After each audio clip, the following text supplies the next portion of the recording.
빈들은 곧 광야입니다. 어디서도 먹을 것을 구할 수 없는 곳. 그곳에 예수님을 따르는 수많은 사람들이 함께 있습니다. 이 수많은 무리들에 대해서 예수님은 목자 없는 양과 같다고 말씀하시며 불쌍히 여기셨습니다.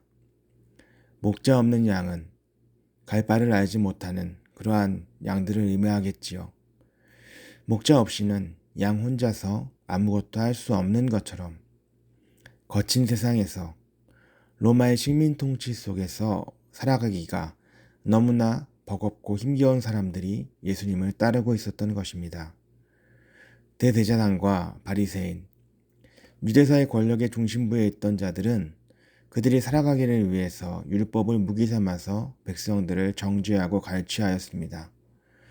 로마의 하수인으로 자리 잡은 세리들은 그 자신들의 풍족한 삶을 위해서 거침없이 세금의 명목으로 재물을 빼앗았겠지요. 모든 것을 빼앗기고 갈 곳 잃은 자들, 가족의 질병을 어디서도 치료받을 수 없는 이들이 예수님을 따르고 있는 것입니다. 한 사람 한 사람, 그들에게 사연이 없는 인생이 있겠습니까? 땅에서 유력한 자들, 풍요로운 자들은 이 거친 광야에 나올 이유가 없습니다. 빈들에 모래바람이 날리고 갈증을 유발하는 그 불편한 곳에 그들이 나올 그 어떤 이유가 없다는 것입니다. 그러니 예수님이 가시는 곳곳이 광야와도 같은 가난한 자들, 병든 자들이 있는 곳이니 그곳에서 예수님의 엄청난 이적들이 펼쳐져도 제사장과 서기관, 바리새인의 대부분은 볼 수가 없는 것이죠. 그저 예수님에 대해 소문으로만 듣고 얄팍하고 정확하지 않은 지식으로 예수님이 그리스도이심을 거절하고 거부하고 있는 것입니다. 그렇지만 이 빈들, 곧 광야는 예수님의 홈그라운드입니다.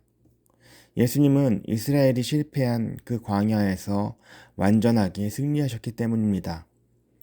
출애굽한 이스라엘 백성들은 광야에서 불평과 불신, 원망으로 치닫았고 가나안을 정탐했던 자들 중 여호수아와 갈렙을 제외한 그 10명의 사람들은 여호와 하나님을 신뢰하지 못한 그러한 보고로 인해서 40년간 이스라엘이 광야를 헤매도록 했습니다. 그러나 우리 예수님은 내 사랑하는 아들이요 기뻐하는 자다라는 그 하나님의 음성을 듣고 그 이후 40일을 줄이며 광야에서 기도하신 후에 사탄의 시험을 받으셨지만 하나님을 향한 완전한 신뢰, 그 믿음으로 그 시험을 이기셨습니다.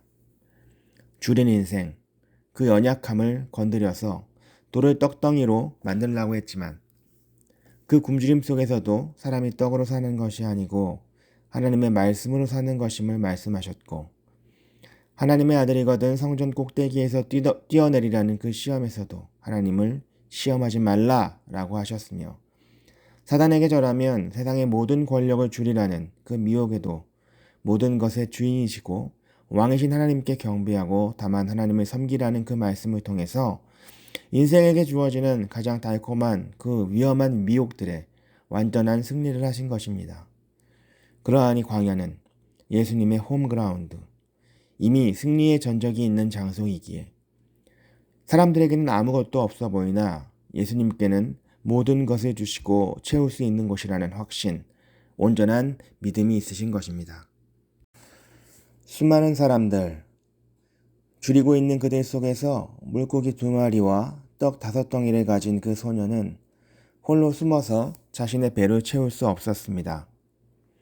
예수님이 행하신 사랑을 보았고 병을 고치시고 연약한 이들의 말을 들어주시는 그 모습을 보았습니다. 하나님 나라가 어떠한지를 가르쳐 주시는 그 말씀을 배웠습니다. 소녀는 그 예수님의 가르침과 행하심을 보고서 자신이 가진 그것을 예수님의 제자들에게 전해줄 수 있었던 것이겠지요. 하나님을 믿으며 예수님을 믿는 믿음이 없이 어떻게 자신의 그 전부와 같은 오병이어를 내놓을 수 있었겠습니까? 목자 없는 양 같은 무리들을 보며 그 속에서 예수님의 마음을 함께 느끼며 자신의 것을 조심스레 헌신과 섬김의 마음으로 내놓을 수 있었던 그 소년, 주님은 이를 통해서 5천 명을 먹이시는 이적을 행하셨습니다. 성경은 한 사람을 통해서 역사하시는 하나님의 섭리를 계속해서 드러냅니다. 노아를 통해서 방주를 지으셨고 아브라함을 택하심으로 열방 속에 하나님의 이름을 전하셨습니다. 다니엘의 기도를 통해서 예레미야에게 예언하셨던 70년의 연수 후에 이스라엘이 포로된 자리에서 회복되도록 행하셨습니다. 혼자 힘으로 아무것도 안 될 것이라고 여기는 것이 인생의 생각이지만 홀로 기도하며 하나님을 구하는 자들, 그 믿음을 통해서 하나님은 일하시고 역사하십니다. 한 사람 예수 그리스도를 통해서 인류의 모든 죄에서 구원의 길이 열림을 드러내심이 하나님의 뜻인 것처럼 말입니다. 우리는 광야에 살고 있습니다. 아무것도 없어 보이는 그곳, 거친 세상에서 가장 힘없는 존재로 살아가고 있습니다. 그러나 내게 있는 것을 내놓을 때, 내 것임을 주장하지 않고 섬길 것을 결단하였을 때, 그 광야에서, 그 완악한 세상에서 가장 위력을 발휘하시는 분이 바로 주님이시고, 그 주님이 기도하는 한 사람을 통해서 일하십니다. 온전한 믿음으로 신실하신 하나님을 바라보며 날마다 기도하며 순종으로 나아가기를 수고하며 하나님의 놀라우신 역사가 펼쳐지는 그 현장, 하나님의 백성으로 살아낼 수 있기를 간절히 기도하고 소망합니다.